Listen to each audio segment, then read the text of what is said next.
Provérbios 19:20 a 21 diz: Ouve o conselho e recebe a correção, para que seja sábio nos seus últimos dias. Muitos propósitos há no coração do homem, mas o conselho do Senhor permanecerá. Agora a gente vai começar a explicar isso. A introdução. A gente sabe que todo mundo aqui tem plano. Estudar, casar, trabalhar, conquistar. A gente tem muitos planos na nossa vida que são feitos por nossos olhos ou pelo nosso coração. Aqui nos pergunta, mas quantas vezes paramos para ouvir conselhos e submeter tudo a Deus? Tem muitas vezes que a gente não para chegar, tipo, vamos supor, tu vai começar a namorar. Vai começar a namorar, não pede conselho pra Deus, não pede, agora só age por impulso ou porque pelo calor do momento, sabe? Aí esse texto nos lembra que sem conselho viramos teimosos. Tipo, se a gente não quer receber o conselho dos outros, a gente vira teimoso, a gente vira pessoas que não se importam com os outros e que geralmente não escutam o Espírito Santo e são meio teimosos. É exatamente isso, não escutar os outros é teimosia. Sem correção, viramos orgulhosos. Por que viramos orgulhosos? Porque a gente sempre pensa que é melhor a gente, tipo, porque eu vou ouvir esse cara se eu sou mais inteligente que ele? Tipo, isso é um exemplo. Sem a gente receber correção, a gente vira pessoas que acham que a gente pode tudo sozinho. Terceiro é, sem Deus nossos planos não permanecem. A gente sabe que não tem como um plano ficar de pé se é obra carnal, mas tudo que é de Deus, tudo que Deus faz fica de pé e não é caído, não derruba, tá ligado? Mas o plano dos homens e tudo que é obra carnal em si não fica por muito tempo. Agora a gente vai para o tópico 2, que é a primeira verdade. Ouvir e receber correção. Aqui ele diz, entre aspas, ouve o conselho e recebe a correção. E aqui ele diz, ouvir é fácil, mas receber é difícil, porque exige renúncia. Imagina comigo uma pessoa orgulhosa, arrogante, vamos dizer, narcisista.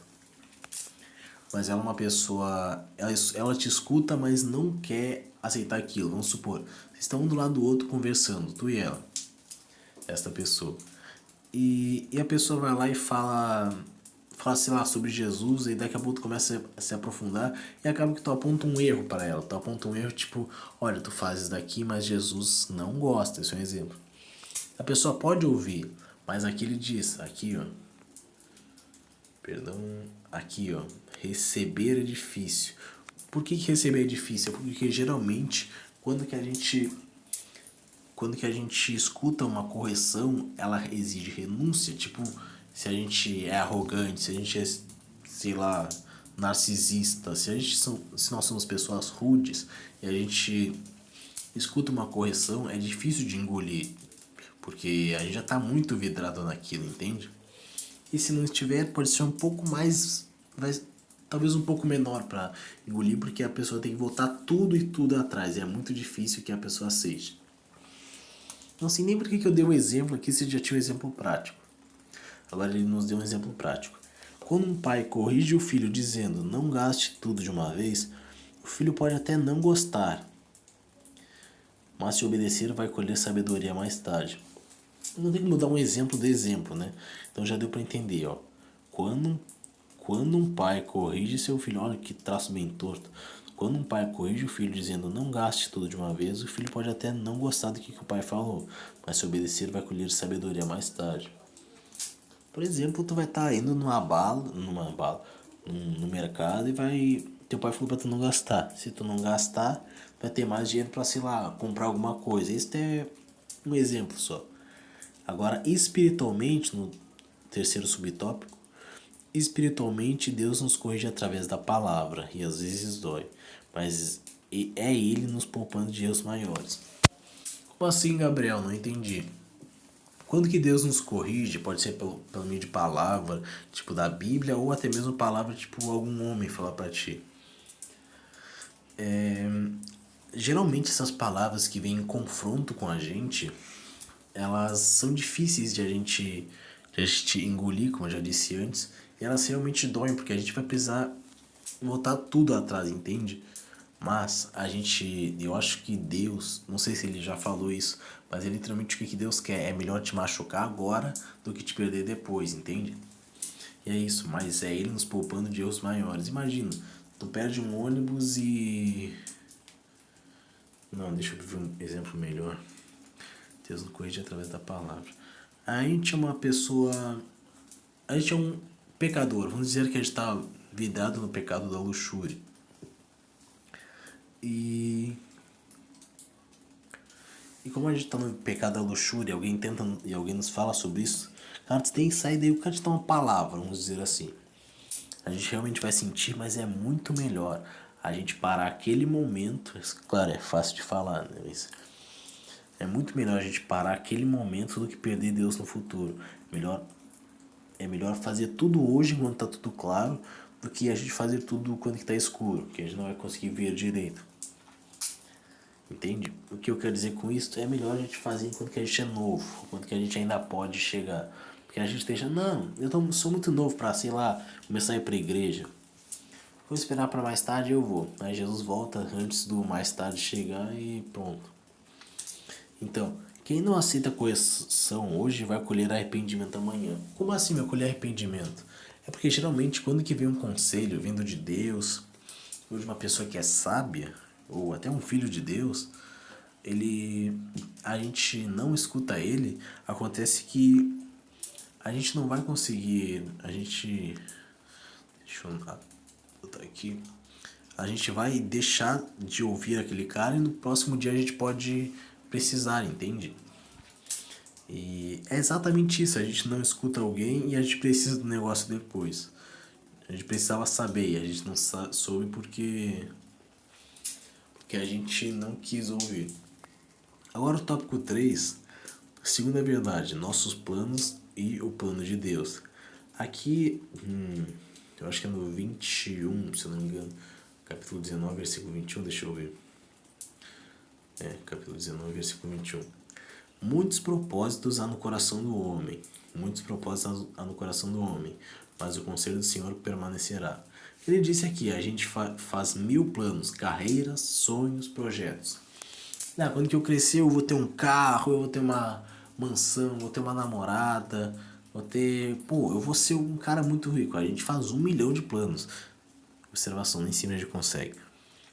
Mas o que eu quero dizer é que a gente faz muitas e muitas coisas. Nosso coração, nossa mente são totalmente criativas, já que Deus criou o homem à sua imagem. Então, Deus nos criou criativo porque Deus também é criativo. E a gente tendo essa criatividade a gente pode usar para planos, mas nem sempre a gente consegue exercer eles. A gente não consegue sempre fazer com que a gente... Nem sempre eles vão até o final, entende? Seja por a gente desistir ou por algo ter dado muito errado. Aí, o que ele está dizendo? A gente faz 1000 planos, carreiras, ações, projetos, mas só o que está firmado em Deus dura. Como assim só o que está firmado em Deus dura? Aqui no exemplo que eu dei aqui em cima, que é... Deixa eu só marcar o exemplo prático, para não esquecer onde que eu tô.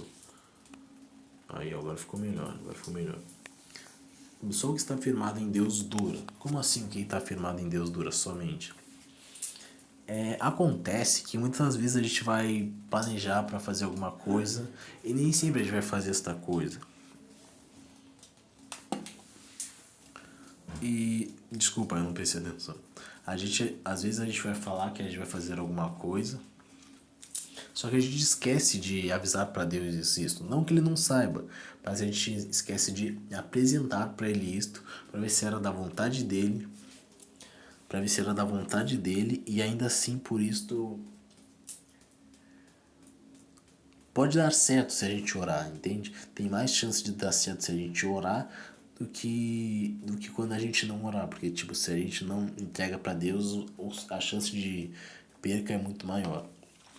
Um exemplo prático, deixa eu ver aqui.